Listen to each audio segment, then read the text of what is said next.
Hi guys, welcome to Ramya's vlog. நம்ம இன்றைக்கி என்ன பார்க்க போகிறோன்னா அம்மா ஸ்டைலில் ஒரு சாம்பார் தான் பார்க்க போகிறோம். அதுக்கு 300 கிராம் பருப்பு எடுத்து கழுவி ஊற வச்சு அதை குக்கரில் மாற்றிடுவோம்.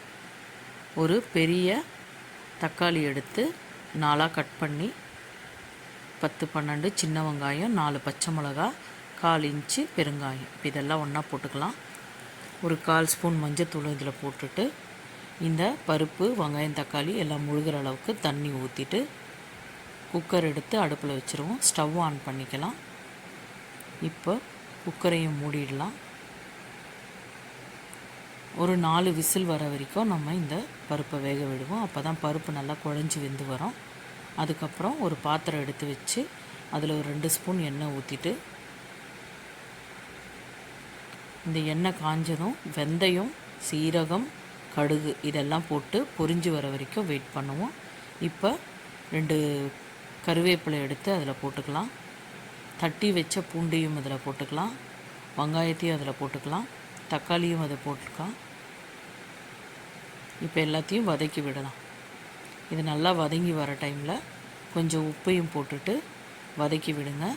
ஒரு தட்டு போட்டு மூடினோம்னா வெங்காயம், தக்காளி சீக்கிரம் வதங்கி வரும். இப்போ தட்டை போட்டு மூடிடலாம். இப்போ ஒரு 3 நிமிஷம் ஆயிடுச்சு. இப்போ திறந்து பார்க்கலாம். வெங்காயம், தக்காளி நல்லா வெந்து வந்திருக்கு. இப்போ இதை நல்லா குழச்சி விட்டுக்கோங்க. இதில் 2 டேபிள் ஸ்பூன் வீட்டு குழம்பு மிளகாத்தூள் போட்டிருக்கேன். நான் சாம்பார் பொடியெலாம் எதுவுமே யூஸ் பண்ணலைங்க, வெறும் குழம்பு பொடி போட்டு தான் யூஸ் பண்ணியிருக்கேன். இதுக்கு தேவைப்படுற தண்ணியும் கலந்து விட்டுக்கலாம். அப்போ தான் மிளகாத்தூளோட ஸ்மெல்லு போகும். இதுவும் தட்டு போட்டு மூடுங்க. இப்போது ஒரு 1.5 எலுமிச்சைப்பழ அளவுக்கு புளியை ஊற வச்சு கரைச்சி வடிகட்டி வச்சுக்கோங்க. அந்த தண்ணி இதில் ஊற்றிடலாம். இதை நல்லா கலந்து விட்டுக்கோங்க. இப்போ தட்டை போட்டு மூடிடலாம். இந்த பருப்பு குழஞ்சிருக்கு பாருங்கள். இந்த பருப்பை நல்லா மத்தில் கடைஞ்சிக்கோங்க. இது நல்லா கரண்டிலேயே எனக்கு குழஞ்சி வந்துருச்சு. அதனால் நான் கரண்டிலேயே கடைஞ்சி விட்டுட்டேன். இப்போ இதை எடுத்து அந்த சாம்பாரில் போட்டுக்கலாம். இந்த பருப்பெல்லாம் போட்டு நல்லா கிளறி விட்டுக்கோங்க. இதில் உங்களுக்கு தேவைப்படுற அளவுக்கு தண்ணி ஊற்றிக்கோங்க. திக்காக வேணாலும் உங்களோட இஷ்டம்தான். நான் எனக்கு மீடியமாக இருக்கணும், அதனால் நான் ஓரளவு தண்ணி ஊற்றிருக்கேன்.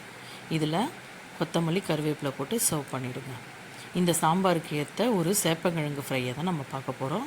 அதுக்கு வாங்க பார்க்கலாம். இப்போ ஒரு 300 கிராம் சேப்பங்கிழங்கு எடுத்துக்கோங்க. இதை நல்லா அலசி எடுத்துகிட்டு வந்து ஒரு கடாயில் போட்டு இந்த காய் முழுகிற அளவுக்கு தண்ணி ஊற்றி இதை பற்ற வச்சு வேக வச்சு எடுத்துக்கலாம்.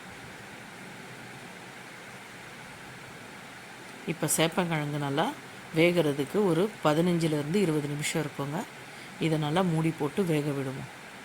இப்போ இந்த காய் வெந்துருச்சு. இதை நம்ம வெந்த உடனே உரித்து தட்டில் எடுத்து வச்சுப்போம். இப்போ இதுக்கு தேவைப்படுற மசாலா பார்க்கலாம்.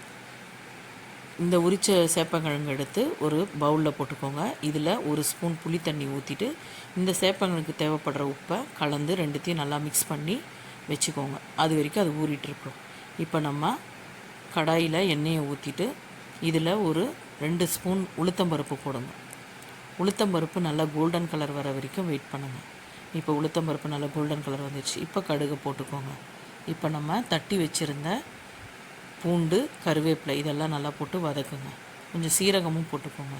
மிளகாத்தூள், மஞ்சத்தூள் அதையும் போட்டுக்கோங்க. இப்போ இது நல்லா கலந்து வர டைமில் நம்ம ஊற வச்ச அந்த சேப்பக்கிழங்கு இதில் போட்டு நல்லா கிளறி கோல்டன் கலர் வர வரைக்கும் சிம்மில் வச்சே பண்ணுங்கள். இறக்குறப்ப நம்ம ஒரு சிட்டிக்கை சில்லி ஃப்ளேக்ஸும் ஒரு சிட்டிக்கை உடைச்ச மிளகையும் போட்டுக்கலாம். இதையும் நல்லா கிளறி விட்டுக்கோங்க. இப்போ இதை எடுத்து ஒரு பவுலில் மாற்றிக்கலாம்.